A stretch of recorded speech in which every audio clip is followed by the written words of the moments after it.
Happy New Year, guys. It's Powell, and today is Thursday, January 1st, 2026.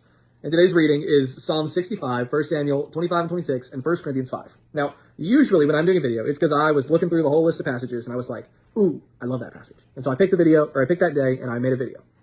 And usually it's passages that I go to all the time, and I really love the passage, and I return to it often. But today's passage is not one of those.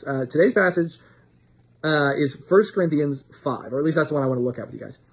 And, you know, I don't read 1 Corinthians 5 very often, but I want to talk about this one because it's a hard passage, because you look at it, and what Paul is saying is, hey, there's this guy who goes to your church, and he struggles with a specific type of sin.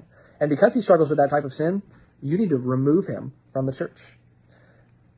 And for a lot of people in the church today, the immediate reaction to that is, whoa, no, we can't remove him from the church. He's got to be in the church. Well, you know, if he isn't in the church, he's not going to stop doing this sin. And if he isn't in the church, well, you know, man, how are we supposed to love him and evangelize and, you know, all these things? And we get that. And I agree. I agree with all that. And you know what? The Apostle Paul agrees with all of those concerns. But we have to acknowledge that the church is supposed to be a group of people set apart from the world. We're supposed to look different. And so when someone says, yeah, I'm a Christian, I'm a part of the church, and yet they struggle with certain sins, Paul is saying here, hey, we cannot even associate with those people because we need to be careful not to basically hurt the witness of the church as a whole. And so Paul is saying there are these certain types of sins that we cannot associate with people who say, I'm a Christian, and yet they're living in those sins actively. Now, when we see someone who says, I'm a Christian, and they struggle with that, our response needs to be, let's go to them and ask them to repent and to turn from that sin, right? Don't just say, well, I'm done with him.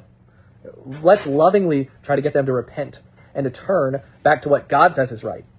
But if they continually disagree and they continually say, no, me and God are good. Me and God are good. God and I, we're okay. Even with me doing this sin, they're wrong. And the Bible makes that very clear. And so we need to do what Paul says. He says in verse 13, I'm writing to you not to associate with anyone who bears the name of brother, which means, like, says he's a Christian, if he is guilty of sexual immorality, of greed, is an idolater, so like worships idols, a reviler, a drunkard, or a swindler.